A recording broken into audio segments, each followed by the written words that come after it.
Hey there, Baruch. Hello, Yurmi. How's it going? Hello, everybody, and welcome to our fifth. This is the fifth episode of this awesome, wild, exceptionally irresistible show. This is super exciting. Baruch, how are you this evening? Oh, it's great. It's snowing, sleeting, raining here in Dallas, and everybody's absolutely flipping out because nobody knows what to do with themselves. And I get to be here in a cozy room on an interview with you and with our special guest. So it's great. It's awesome. It's Gonna get the energy going. Oh my goodness. I mean, I feel like we have to bring her in because the energy is literally popping out of the screens. Mm-hmm. By the way, just a small disclaimer.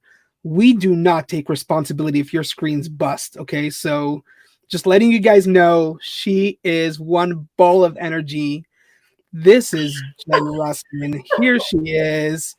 And we are super excited. This is what I'm really gonna say. This is gonna be my favorite show. I'm sorry, I'm biased. Wow.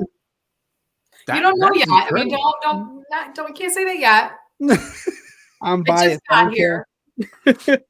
There we go. Hello, boys. Jen, how are you doing today? How are you doing this evening?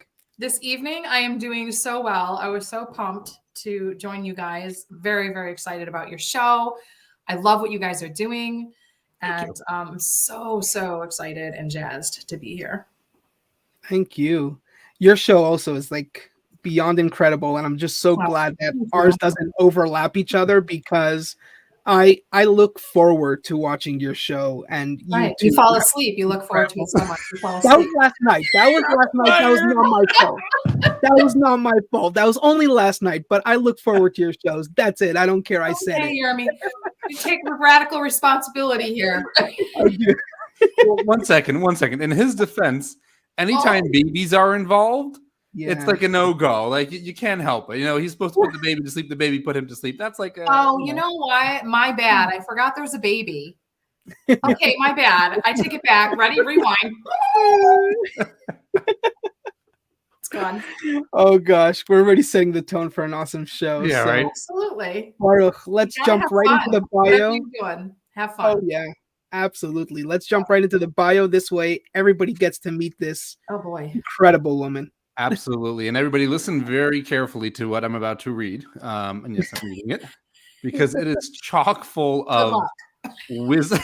I prepped myself. I read it ahead of time to make sure I said everything properly. But this is chock full of wisdom just in the bio. Imagine that. 4 small paragraphs that I was already giving you knowledge bombs and golden chicken nuggets. I can't wait to hear it. So our guest tonight is Jen Russman.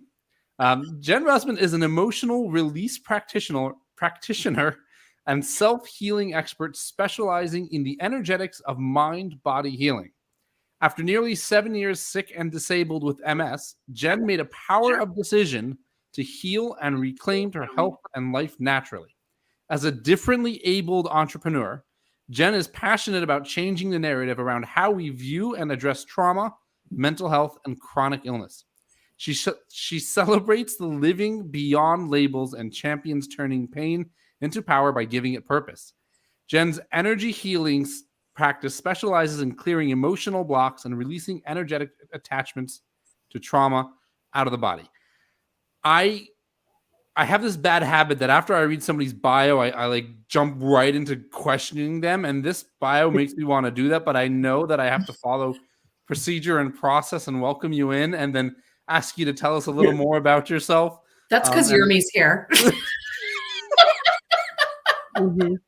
So before I start bombarding you with questions from your 4 paragraph, not even paragraphs, but your 4-point bio, first tell us a little bit about yourself, who you are and what you're all about, and then we'll get into the questioning. But I thought you just did that for me. I did, but we want to hear from you because, here's why. There's a line you have in here, which we were discussing in the pre-show. Yurmi, that's another one of those ideas that I really shouldn't say because we're going to have to follow through on it. But we have to start doing paid admittance to the pre-show for people so that they can see that whole thing going on. But there's Jen, there's something you say here, which is, and we talked about it a little bit, Where is it? That you made a power of decision to heal and reclaimed your health and life naturally. That is one of those things that, again, I did a double take. I'm like, wait, what is that? So sure, I can read a bio, but then my ignorance comes across. Whereas if you talk about who you are and what you're doing, then we get the real Jen, the full Jen. You want the full Jen. We want the full Jen. Oh, no. Everybody strap your seatbelt. I don't know if you're ready for that. No, I'm kidding. Thank you so much, Brock and Jeremy, you guys. Adore both of you. So wow, I don't even know where to begin.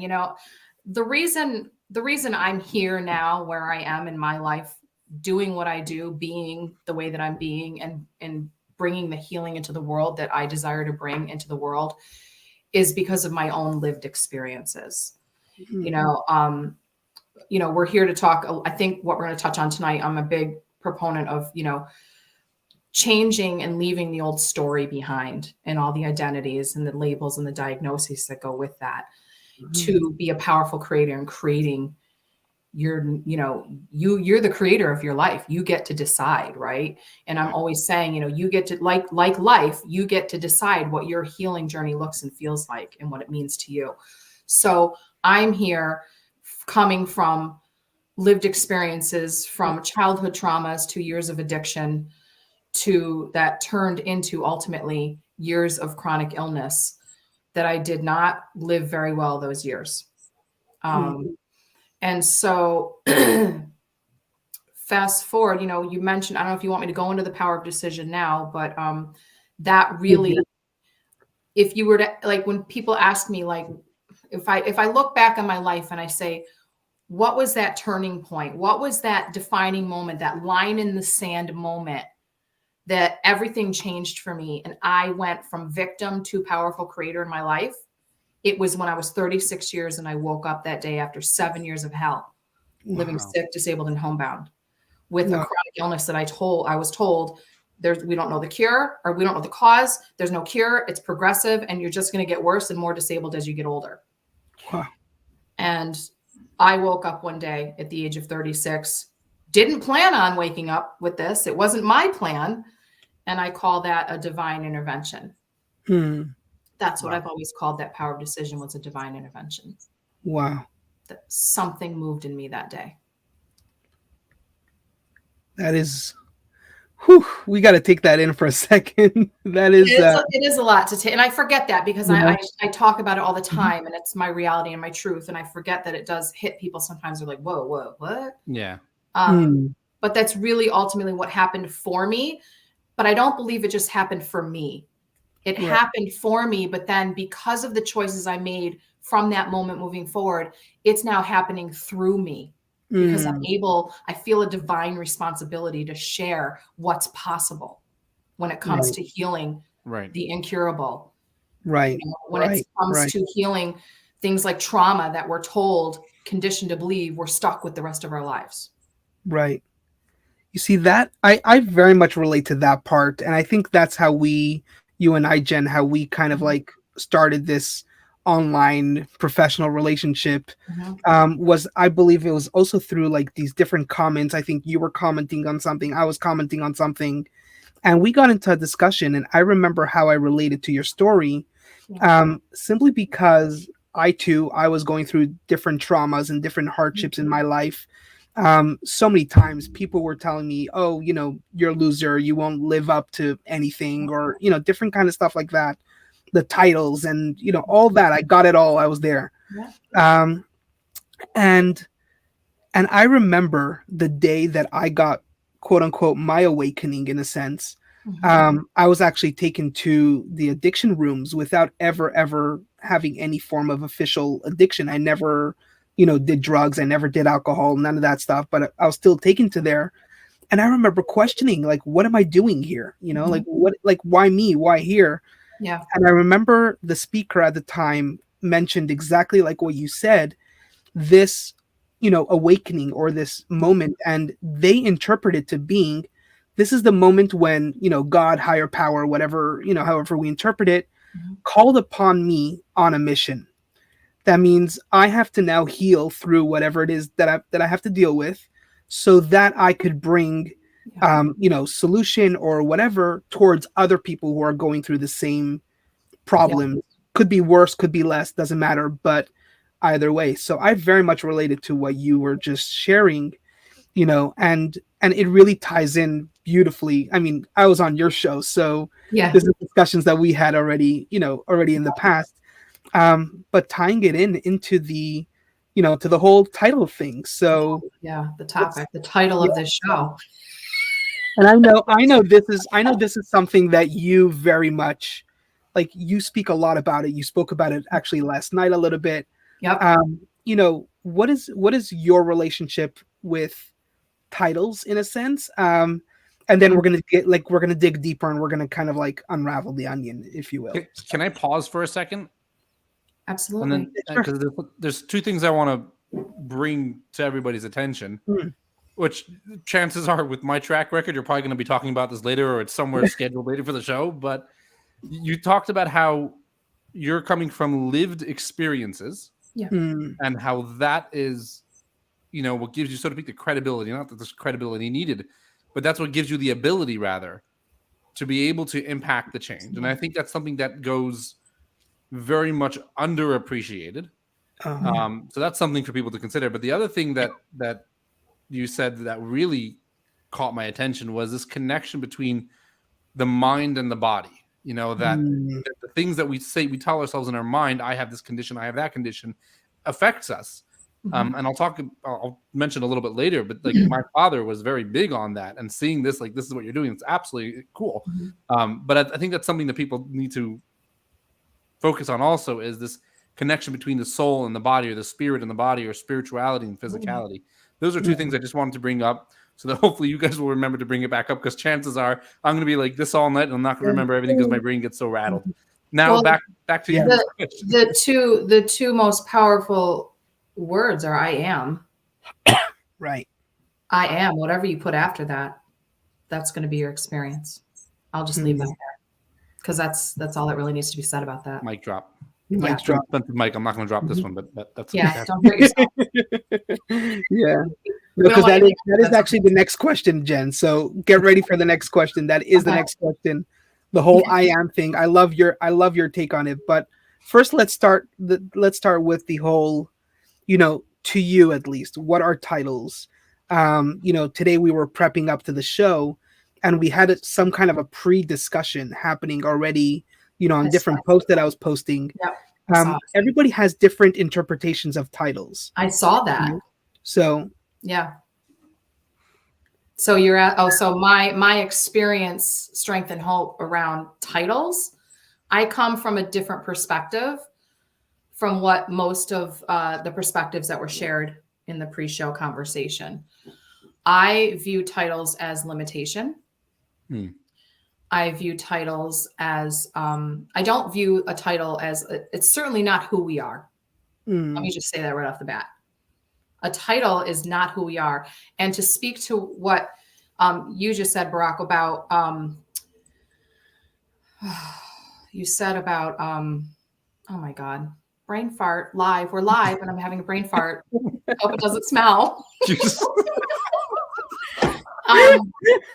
About we're talking about titles. Oh, it'll come to me. Whatever. I'll come back. The experiences, mind body connection. No, what was the first thing you said before that? You brought those two things forward about when I had lived experiences. Yes. So I don't come to the table with doctor before my name or PhD or all those fancy credentials, if you will, and years of education in those fields.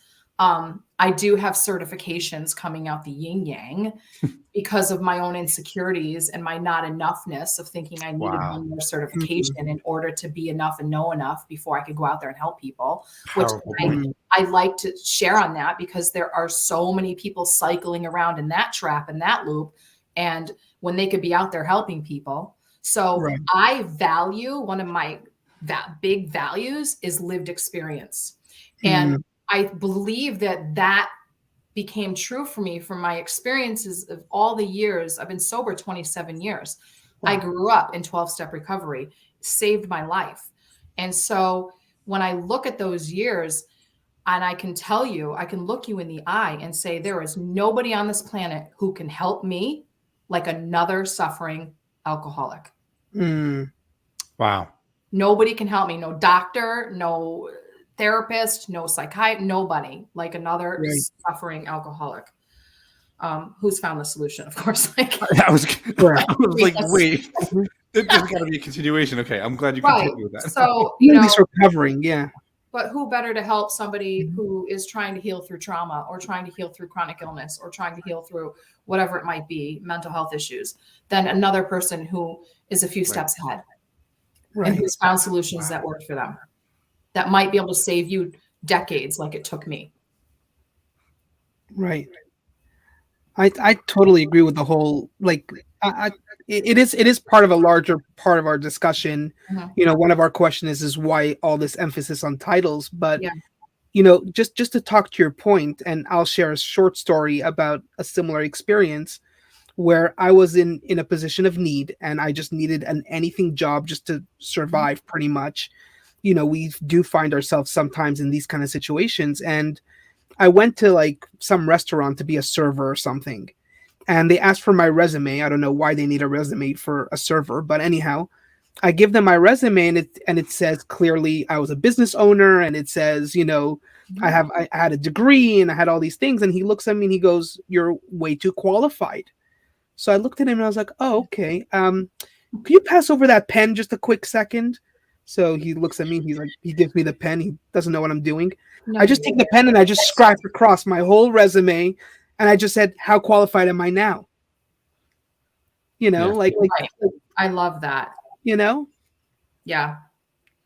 And I think, you know, I mean, obviously, you know, titles have their place. I mean, in the conversations I saw in the pre-show conversation, I was like, yeah, like I get that, totally get that. But I'm in a different world. I'm in a world of, you know, where I lived out a story that wasn't true. I lived out, like, I'm so big on shedding the conditioning and unlayering to get home to the truth of who we are, not what we are, but like what we are really, which I believe is light and love at the core of our being. Like that's who and what we are, right? But we have layers of conditioning. And like you talked earlier about, you know, loser and all these things. And like, I call those stamps. It's like every time something, it's like stamp, right? We're stamped and we're imprinted on. And so there I was. And this was just last year. This was another layer of my healing last year where I was working with a coach. And I had this I realized I had this breakthrough. Oh my God. Like I have been walking around with a box around over my head. And on this box are all the labels, the titles, the stories, the diagnoses, the imprints, you name it on it. Alcoholic, depression, anxiety, chronic illness, trauma survivor, like all these things. And I realized, I was like, wow, like I put myself in a box, because what I realized, the breakthrough for me was like, I could take this box off my head. Right. And you know, but my soul was ready, because like little Jen wanted to come out and play. She was like, I can't play with this box on my head. Take it off, Jen. Like she was like, take this box off. And it didn't really occur to me, because I didn't really consciously think about a box on my head. This is, of course, all metaphorical, but I wasn't literally, just so you know, disclaimer, I wasn't literally wrong. Although it might be something I would do for a day if you challenge me. But you know what I'm saying? And it was like, box off, Jen, because like nobody else is going to take it off for you.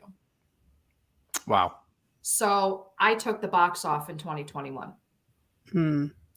So here's my question. Because from your story, it sounds like you had this almost like an epiphany, or this moment where, like, as you said, you know, God, or I forget what terminology you used, divine intervention happened, right? I think so. So what I'm curious to know is, what part did you play in that? Because I think a lot of people are sitting around waiting for some sort of divine intervention, when in the meantime, they need to get themselves off the rear end and create the space for that divine intervention, so to speak. So I'd love to hear your thoughts on that. I can share my experience, and I don't want people to walk away thinking that they have to get to this point to have that experience. So that's my disclaimer to what I'm about to say. And I know Yermi, we've touched on this in conversation, is for me, anytime I've had like a massive experience breakthrough like that, awakening, if you will, there was a level of what I call the gift of desperation, where the pain had gone on so long that I would have done anything. Right. And so I didn't really see this one coming. This was not one that I went to bed that night and said, I'm going to wake up tomorrow and I'm going to change my whole belief system. So I better get a good night's sleep because I got some work to do. You know what I mean? Right. Yeah. Like I went to bed and, like, honestly, I had been sick for almost 7 years. My marriage was crumbling and falling apart. I had a 2-year-old I was struggling to take care of, IVs in my arm, whole care nurses. And I woke up that day and I just heard, I'm an empath and I hear myself. I'm very intuitive. I feel. Mm-hmm. I don't not like see, but I feel and I hear. And I just heard that voice loud and clear. I'm not living sick anymore. I'm done. Wow. I looked around and I literally, and this is something, you know what, you guys, like anybody out there, anybody can do this. This is what happened for me. I kind of like stepped back and I looked around. I looked around at my mess. So I always say there's a power in the pause. There's power in the pause. Wow. So take your power in the pause. Find your power in the pause. Step back, take a look around, and get honest. Look at your mess. Yeah. I looked at my mess and I said, and honestly, this is what I said. Is this it? Yeah. Like it was like, is this it? And I literally was like, this can't be it, because this was my conversation. I'm 36 years old. If I'm going to be on this planet for a while, I got a long ways to go. Sure. This can't be it. And then I heard, I'm done. I'm not going to live sick anymore. I'm going to get well.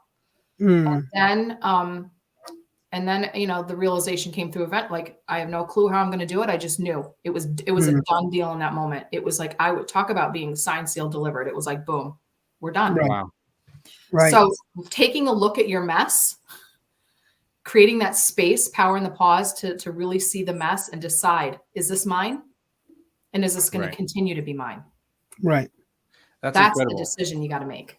So I want to highlight that for a second, because again, it's creating that space. Like you said, it's, oftentimes we get so focused on creating our life the way we want it to be, X, Y, and Z has to be like this. And then we're so busy focusing on making our life better that we're just digging deeper, and we have to make space for God, for that divine intervention, for the universe, for whatever it is.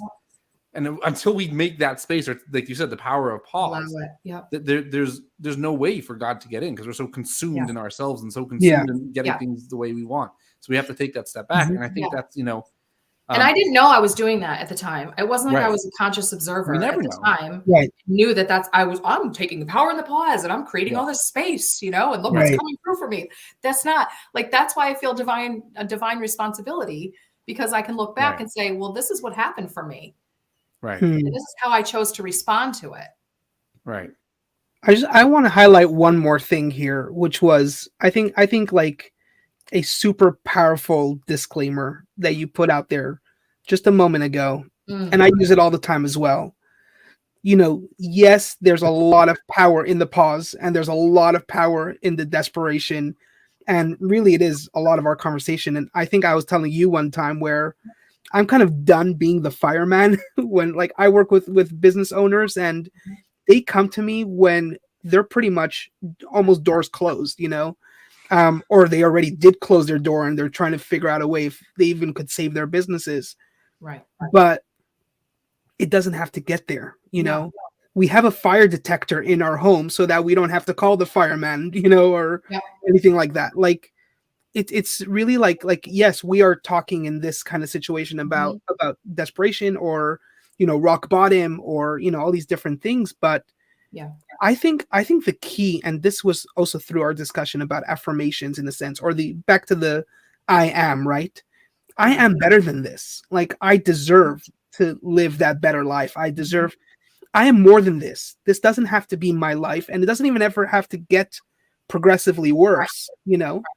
And like you were saying, your story is so that you could help other people right. who are before, you know, Right. getting to that rock bottom that you're in. So the question that's coming through for me right now to ask myself, if you guys will Go ahead. entertain me for a moment, is what could I have done differently so that I could have avoided getting that far into the hole? Like what could I have done differently so that I didn't end up to the point where I was so desperate to do anything, right? Almost beyond repair at that point, because so much damage was done to my body. If I were, like, when I look back on that time in my life, and this speaks true to any situation, I always implore people to question everything. Yeah. Just because one doctor or one psychiatrist or one this or one that, or this one tells you you're a loser, this one, you know, whatever imprint stamps that you're being given, question it. Sure. Because they're being imprinted and stamped on you. Their truth, their perspective, their information, like, it doesn't mean that it's yours. You get to decide what's true for you. And so like, I didn't do that. I just said, okay, well, they told me this is what it is, and this is what's going to happen, and this is the protocol, and this is what I got to do just to try to keep me from getting worse. Right. That was like that was the level, the box I was in. I didn't question anything back then. So I'm always, that's the first thing is, you know what? Question everything, and then get curious, and get curious without judgment. Wow. Go inward and start taking inventory on your own belief system, your own belief structure, thoughts you're thinking. What are your beliefs? What are your core values? When somebody says to you, there's no cure, there's nothing we can do, how does that land? How does that land in you? Does that feel true for you? Because if it doesn't, that's your inner knowing telling you something otherwise. And you're listening to that. So listening to your inner knowing is a huge part of my journey, and a huge part of what I coach and teach on with people is our inner knowing, listening to that inner knowing. Because when I made that power of decision and I overhauled my belief system and I changed my diet with therapeutic nutrition, I did all the things, right? And I went off all the medications. Somebody call 911. It was like my medical team blew up, my family blew up. Everybody was like running around like a circus. What you're going to get sicker. You're just going to get sicker. You're going to get worse if you're not on your medications. And I'm just like, really? Because like, I'm pretty freaking sick. Like, but my inner knowing was telling me something different. So part of my story, and an important piece, because I think it's really important, because I didn't have that external support. I didn't have the external understanding and support, because people weren't living inside of me. They weren't in my body. They weren't in my mind. They weren't in my experience. And I had that pull, that inner knowing that said, nope, we're pulling the plug. Right. And everybody else is like, you pull the plug and you're going to go downhill fast. Like, you're going to go, and that's not what happened. I went up. I love it. And I think that, like, if you noticed, I already kind of like changed the question, like the next, like, change the segment for the what's the purpose here. But I think it really ties in, and I'm gonna ask you to dig a tiny bit deeper, just also for the sake of the audience. Okay. But I want to bring in a little sort of like introduction to where I'm coming with this question. This is something that I was just very curious about. You know, you're an empath. Sorry. You heard, you know, you felt that divine intervention in you.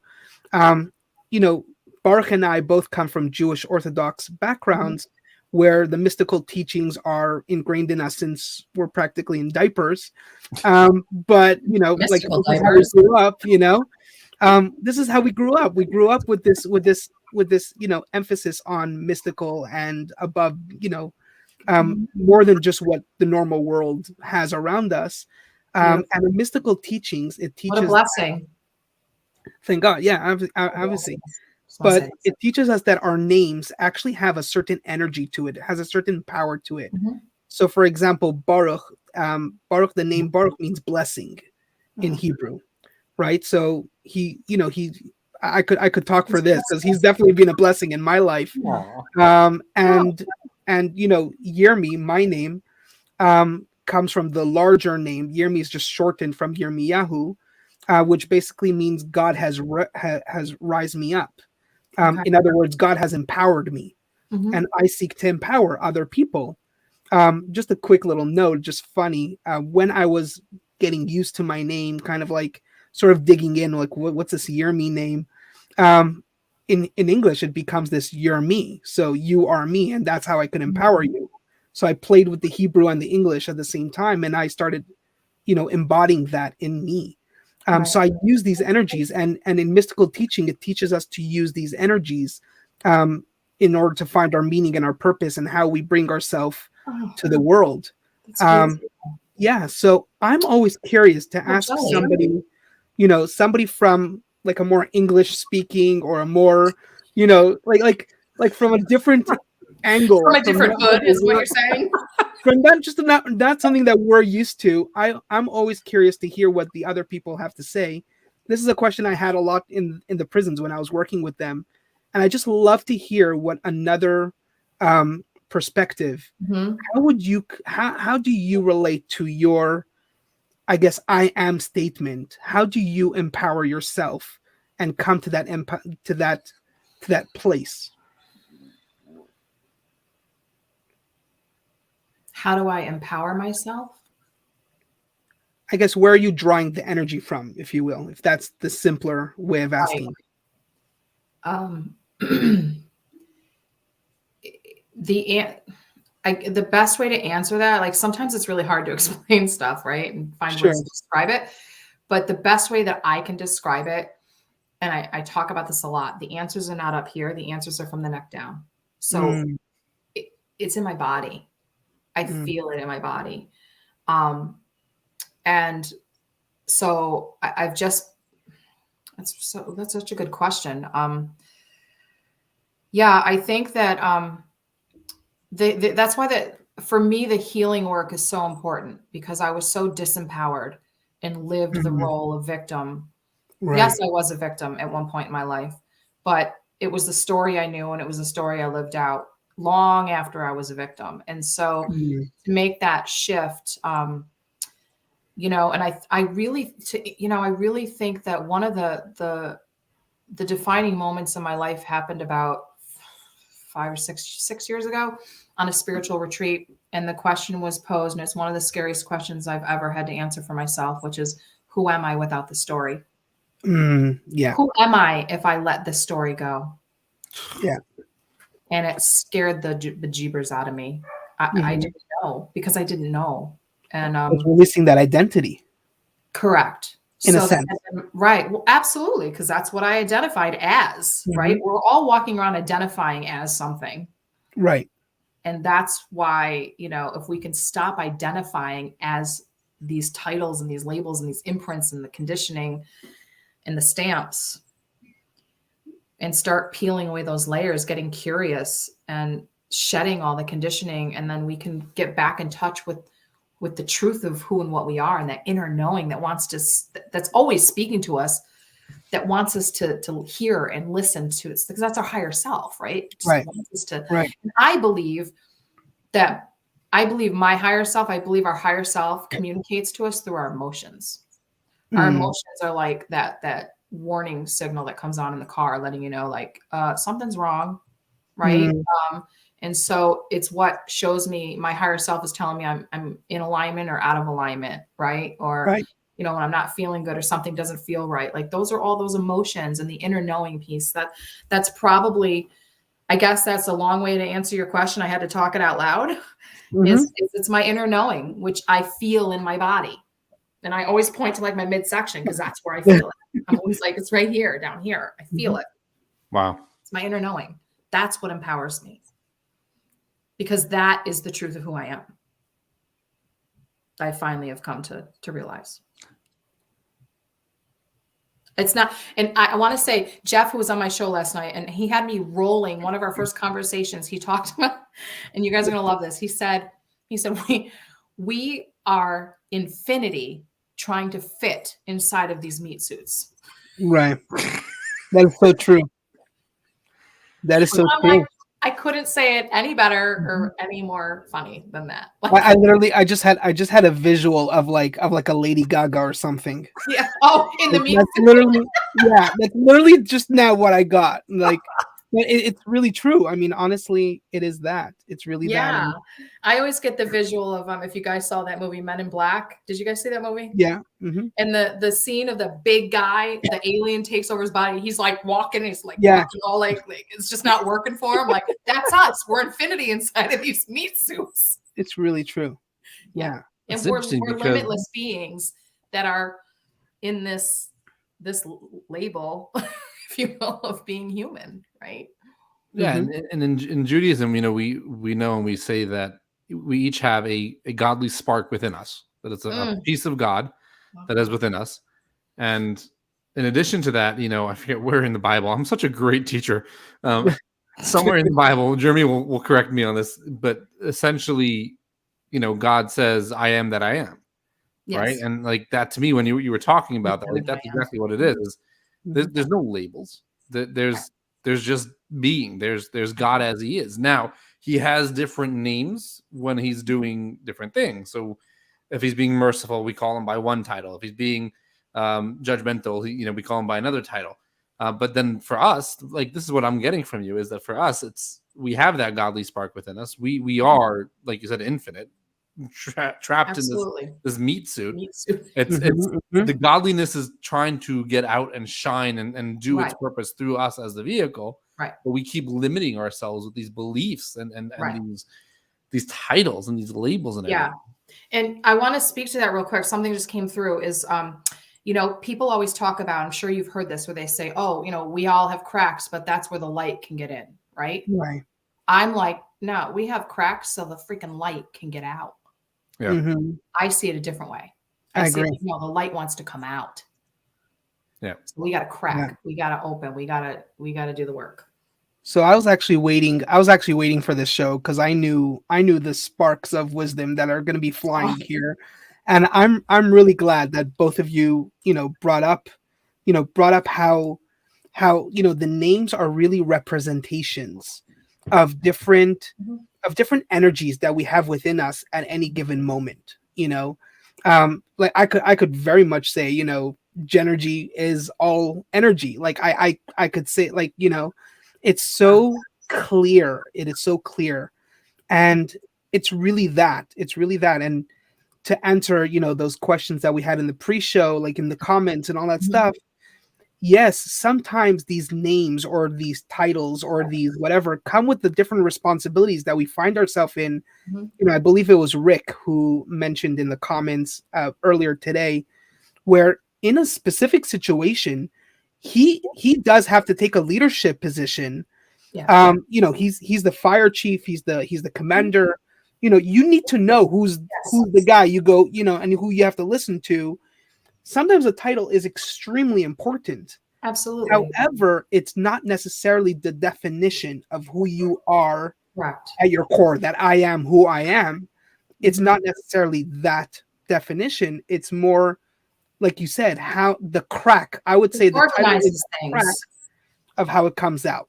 Yeah, and it organizes things, so right. people know who to go to. They serve their purpose as long as you keep them in the rightful place. They serve their purpose. But when ego gets involved, like I saw the conversations, and that made me laugh because I remember years ago I was taking on a new position, and they gave me a list and they said you can pick one of these titles for yourself, or you can make one up. And I was like, oh, my ego loved that. I was like, oh, and I was like feeling in each one. And I'm like, no, that one's not big enough. That one's not important enough sounding, That's right. And I ended up landing on communications director. Oh, wow. Yeah. So, I get that, it's a role, but see, that's a role. Right. It's a role that we're putting on for a short time. It's not who we are. And, the whole I am thing, like, we hear this all the time in the world of manifestation and being powerful creators, like I am whatever you put after it. But how about if everybody just stopped putting stuff after, like you brought up, I am that I am. Like I am are the two most powerful words, like on their own. Yeah. Sure. That's who we are. I am. I am. Well, I am clearly not a really good Jewish studies teacher, because I didn't know where the quote was, and Rick and Margaret had pointed it out. I seriously hope that my boss is not watching this, because I'm going to get fired tomorrow. You're wonderful. Thank you, Rick and Margaret, for Hey, giving me Baruch, source. it's the end of a like Is that my the end of a Margaret? crazy day. Come on, yeah. I don't see the. Oh, let me move over here. Anyway, Oh, there's comments. I didn't even see them. Yeah, there Hi, they are. Margaret. Hi, Chica. Yeah, and I met Margaret also through you, Jen. By the way, Yes, I I met a know. lot of incredible people through you. I know. That energy that I'm so it's blessed. Mhm. That's one of the things I've been expressing so much gratitude since the new year is how many extraordinary, incredible, high caliber, high vibing people the universe is just my inner circle. And I don't say that like my inner circle, but like the inner circle that I'm being surrounded with through the universe is just, it's astounding. I'm so like grateful. And my peeps in my inner circle, they're all like starting to mingle and get to meet each other. I know, right? This is exciting. It's amazing. It's really incredible. And I know. really, really just on that note, this is the part of the show where we invite everybody to our clubhouse. We have a clubhouse discussion where it's the continuation of our discussion. Everybody knows that we have our show that comes out in the morning where Baruch and I talk, and it's the audio version. Then we highlight, these kind of incredible guests.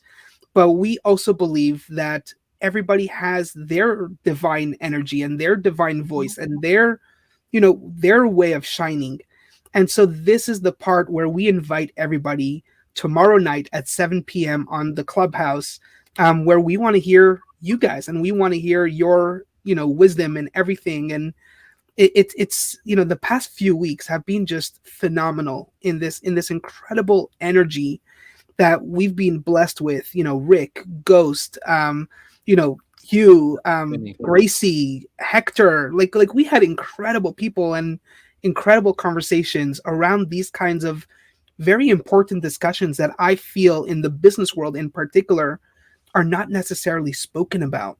Right. And it's kind of sad. And we're seeing this great resignation and all these things, and we're seeing all this stuff where I feel like people are fighting for their title or their true title. And where is that real, employee versus employer versus, like this power struggle that's going on. And I think if we really focus in deeper and we focus in about who we are at our core, and as an employer or as an employee, doesn't matter, and we all start respecting each other for, the divine beings that we all are, I think that's in a sense a part of the solution to the problem. And that's why I'm going to turn it into the last question of the night, where why do we put so much emphasis on these titles? And Jen, how do you think we could move past that? Like in a practical sense of the word, how can we move past these emphasis? But let's first start with why, and then how do we move on to the next level? Why do we put so much emphasis on titles? Well, while I was listening to what was coming through for me, I was thinking about how so much of our self-worth is tied to what we do. It's tied to those the titles and the responsibilities and, being the breadwinner and, creating impact and like all these things. And so and I think that's where we cross the line, right? With the title. We're not our title. Our worth has nothing to do with the title that's on our desk or on our door or on our screen here. Like it has nothing to do with that. And that's why I fell in love with Tracy's book so much, Looking In, because she talks about that. She drives it home that we all have an innate value and a worth that we come into this life with. And has nothing to do with what we're talking about. So why do we put so much emphasis on titles? We're human. I don't know. I don't know how to answer that. I really don't know, because I don't live in that world anymore.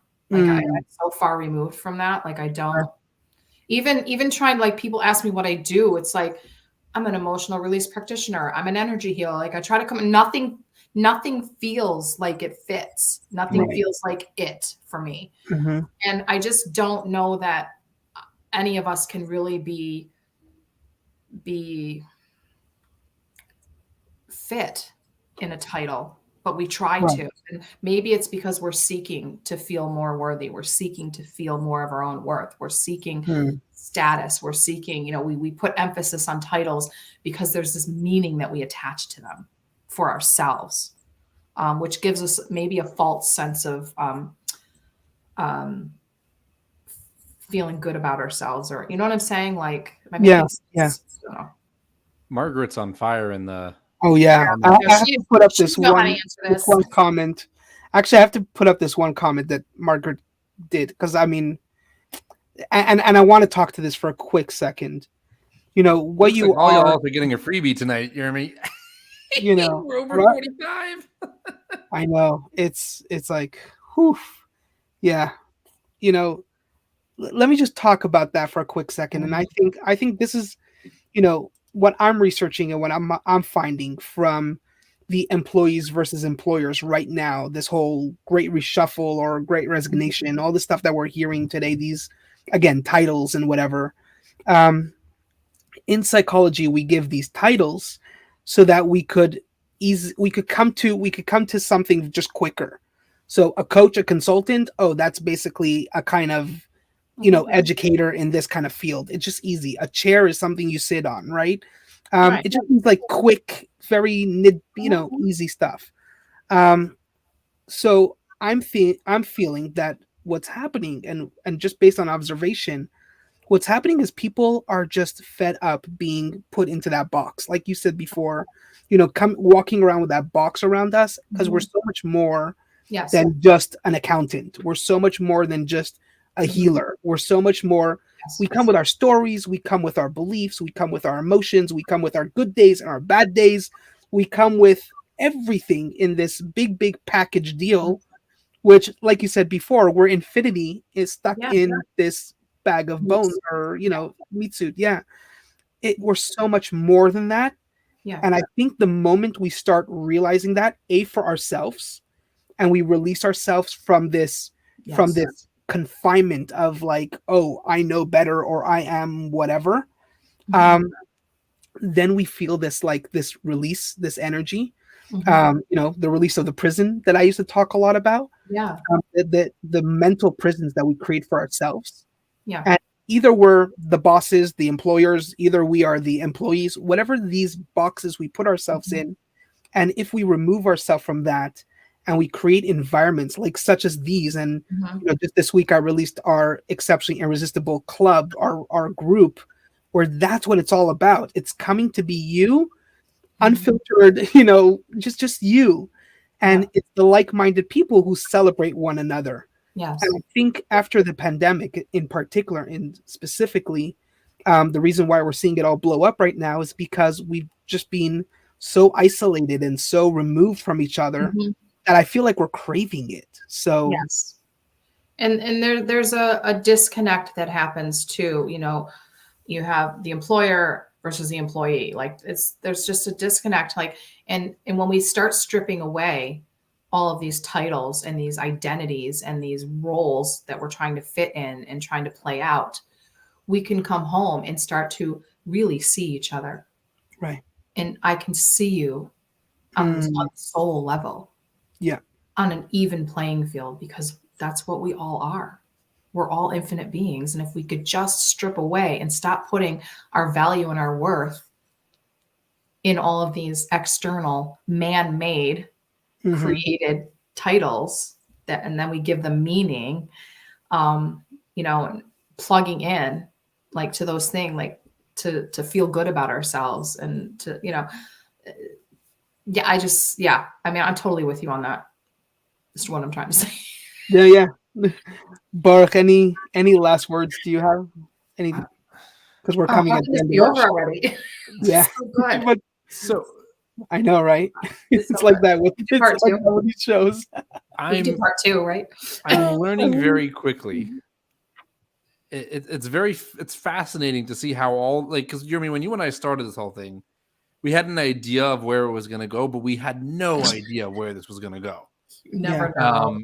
And it's really cool because we have the podcast, we have the live show, we have the Clubhouse, now we have the group, and seeing the different people plugging into the different aspects of it, And then even within the live show, seeing like the different energy levels, so to speak. Like, Lewis, I hope I'm saying his name right. Lewis and Hector were like these high energy, nonstop laughing shows. Chelsea was along there.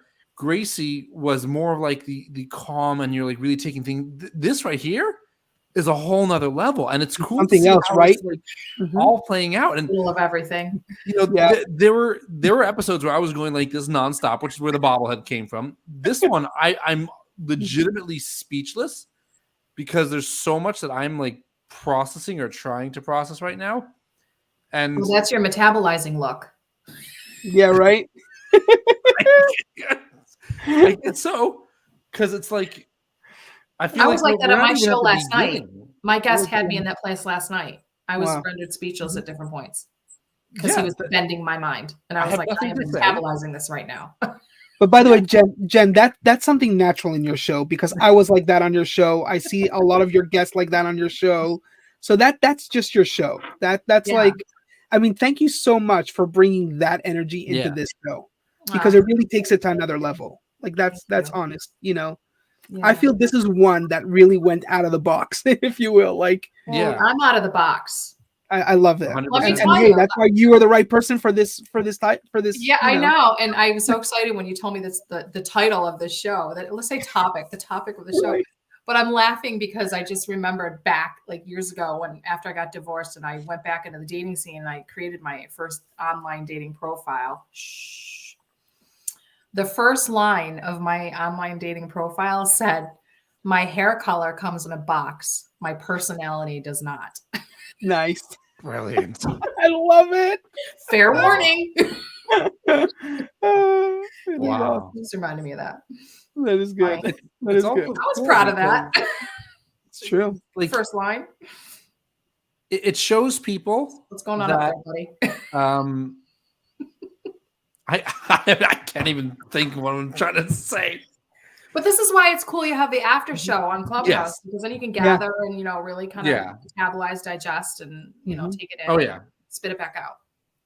Well, that's when really a lot more like it just goes deeper. So between Bark and I, we know what we want to talk about. We've spoken about these topics a lot, so we put it out there. But then like you brought a whole different energy. You brought a whole different part to the conversation, and then it goes deeper, and then it goes into that Clubhouse where that discussion gets even like it's just this unraveling, and what we're hoping with the group and what we've seen just in the demand, and the group takes time for it to grow, but that this is what it's about. It's about to take conversations and to I like to say putting the layers onto the onion rather than taking it off.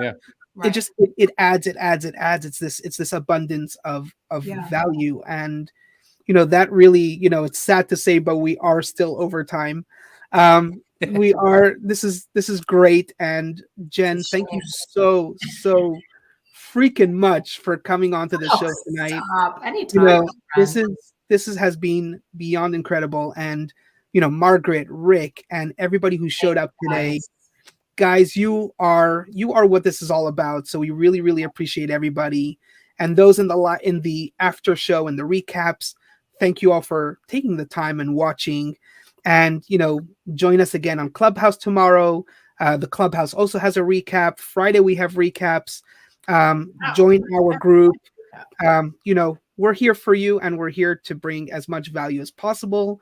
There's going to be links in our recaps how to reach out to Jen. She is a person that you absolutely want to get to know, and you want her in your world. Trust me. So I'm very grateful to have Jen in my world. So little Jenergy never hurt anybody. Right. It's for me, it's now a must have. So again, thank you all for everybody for showing up. And that wraps up our show today. Yeah. Beautiful.